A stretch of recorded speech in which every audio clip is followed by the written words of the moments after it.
It started as a strategy of dominance, a way for Washington to shape the world without firing a single bullet.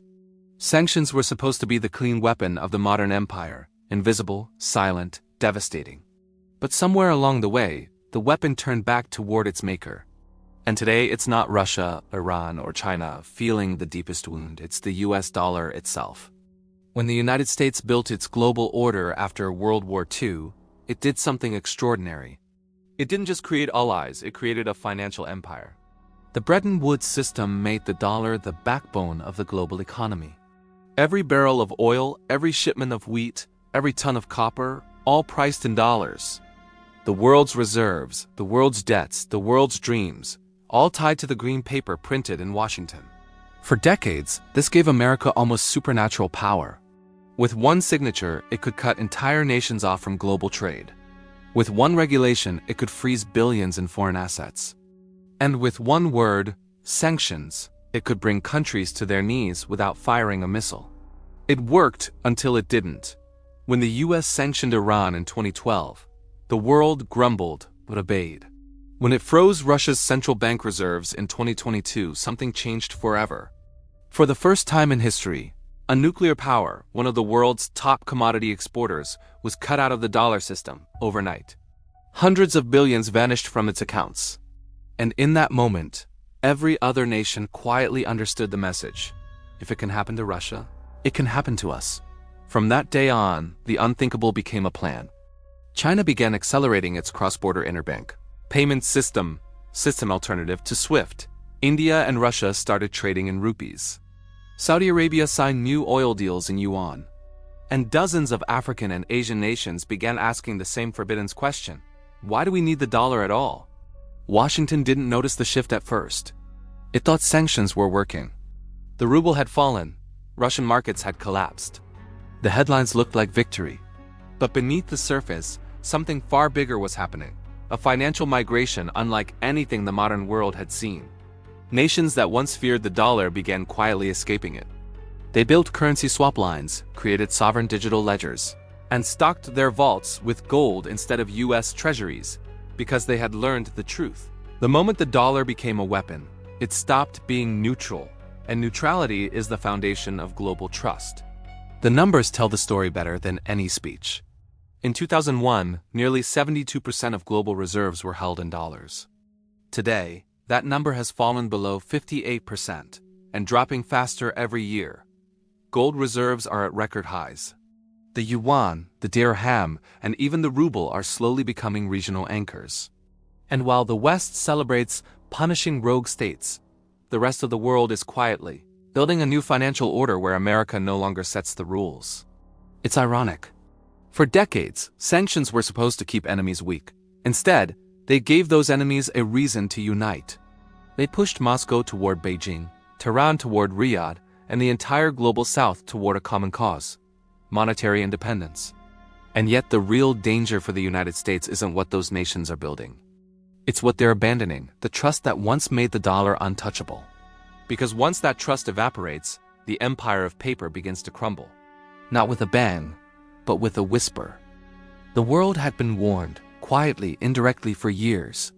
Long before Russia's assets were frozen, long before Washington declared financial war, small signals appeared. Signals that most economists ignored, but the world's rising powers did not. In 2014, when the United States sanctioned Russia for Crimea, Moscow began building something that seemed insignificant at the time: a domestic payment network called SPFS, a mirror to SWIFT. China did the same with CIPS, linking its banks across Asia. At first, these systems looked primitive, symbolic even. But they were seeds, planted in soil already rich with resentment against American dominance. When Washington used the dollar as a sword, the rest of the world began forging shields. By 2023, more than 40 countries had joined or expressed interest in the BRICS Plus framework, discussing trade in local currencies and creating a joint settlement system outside US control. By 2024, trade between China and Russia in yuan had jumped over 60%, and energy exports once priced in dollars began shifting toward bilateral agreements. For the first time in half a century, the dollar was losing its monopoly not through collapse, but through competition. The great irony is that this decoupling didn't happen through ideology, it happened through necessity. Countries wanted protection, not from markets, but from American policy. They watched billions of reserves disappear with a single sanction decree. They saw international companies forced to choose between following Washington as orders or losing access to global trade. It wasn't freedom. It was financial coercion disguised as foreign policy, and that coercion triggered a historic shift. Nations began repatriating their gold reserves, opening currency swap lines, and creating regional trade zones immune to external pressure. The Eurasian Economic Union began experimenting with a common digital settlement token. The African Continental Free Trade Area, AFCFTA, launched initiatives to conduct inter-African trade in local currencies. Even in Latin America, countries like Brazil and Argentina discussed bypassing the dollar in cross-border payments. The movement was quiet, technical, bureaucratic, but unstoppable. Because every time the US tightened sanctions, it accelerated innovation. Every time it tried to isolate a nation, it pushed others to cooperate. Every restriction became a lesson in self-sufficiency. Meanwhile, the architecture of global finance began to shift beneath the surface. The SWIFT network, once the backbone of international banking, saw its dominance challenged by regional alternatives. The IMF faced growing irrelevance as nations turned to bilateral credit lines and development banks outside its orbit. Even OPEC, the last stronghold of dollar hegemony, started to fracture. Saudi Arabia quietly accepted yuan payments for oil in 2025, a symbolic gesture, but a monumental one. It meant that the petrodollar, the system born from a secret deal in 1974, was no longer sacred. The consequences were profound. For decades, the world needed dollars to buy energy. Now it could trade directly: oil for gold, gas for yuan, wheat for rupees. This didn't just weaken demand for the dollar. It began to erode the cycle that kept American inflation under control. Because every foreign nation that stops holding dollars means one less buyer of US debt. And without those buyers, the empire of credit begins to wobble. Washington responded the only way it knew how: by doubling down. More sanctions, more threats, more talk of protecting democracy while freezing accounts, blocking transactions, and weaponizing access. But this only made the world move faster. In 2025, Indonesia, Malaysia, and Thailand announced a local currency trading bloc for Southeast Asia. Africa proposed a gold-backed clearing system through the African Union, and even Europe, once America's loyal partner, began questioning whether aligning with Washington's sanctions regime was worth the economic cost. For the first time since 1944, the foundation of the dollar's supremacy, trust, began to crack. Not because people hated America, but because they feared it. And fear is not a sustainable currency. Today, in central banks from Nairobi to Riyadh, from Moscow to Brasilia, a quiet revolution is underway. They're not shouting about it. They don't need to. Every gold bar repatriated, every bilateral contract signed, every new payment rail built, it's another brick in the wall of the post-dollar world. A world that no longer wants to be ruled through debt and dominance, but through choice and balance. And while Washington still believes it controls the game, the board has already changed. The world has learned to play without the dollar. And once you learn to live without something, you rarely go back. The most dangerous moment for any empire is not when it loses a war. It's when it loses belief. Belief in its fairness, its stability, its word. For decades, the dollar wasn't powerful because of force. It was powerful because of trust.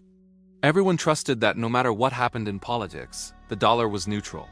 But in the 2020s, that illusion died. When the United States began freezing sovereign reserves, over $300 billion from Russia, billions more from Afghanistan, Iran, and Venezuela, the message to the world was clear: your money is safe. Until we decide it's not. It was the financial equivalent of detonating a nuclear bomb in the global monetary system. Because suddenly, every central bank realized that the dollar was no longer a currency. It was a political tool. And a tool can be turned off. Behind closed doors, the unease spread.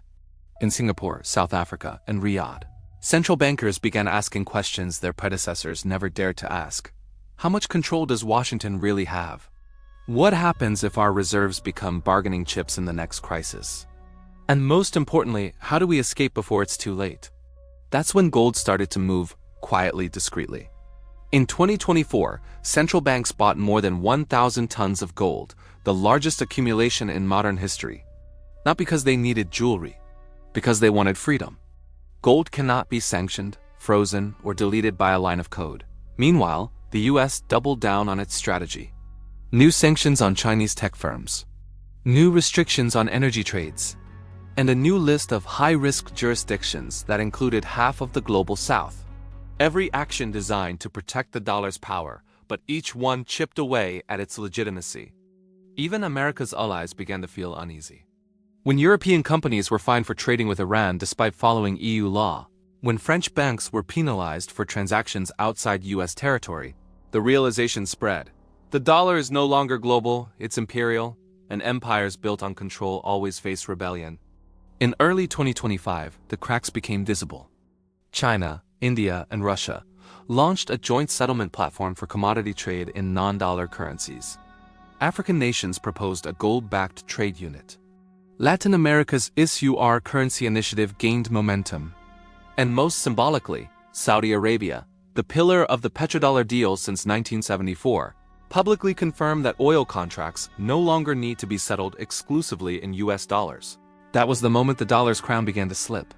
For the first time since the 1940s, trust in US institutions, the Treasury, the Federal Reserve, and Wall Street, fell below that of gold and neutral commodities. Even American investors began diversifying abroad. What was once unthinkable de-dollarization became not rebellion but risk management.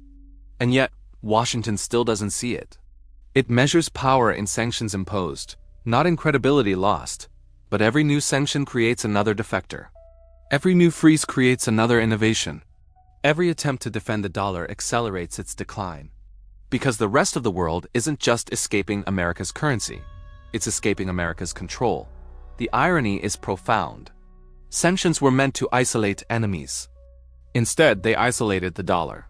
They created a parallel system, slower at first, smaller at first, but freer. And freedom scales faster than force. Now, as 2025 unfolds, the consequences are visible everywhere. The yuan is used in African infrastructure projects. India settles trade in rupees with the Middle East. Russia sells oil to China and receives gold instead of dollars. Even US allies quietly build escape routes.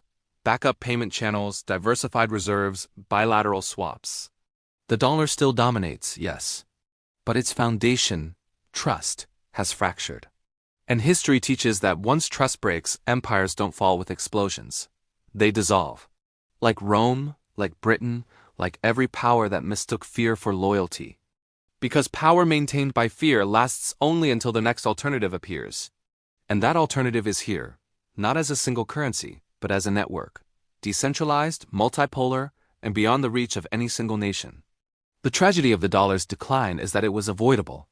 It wasn't China or Russia that doomed it.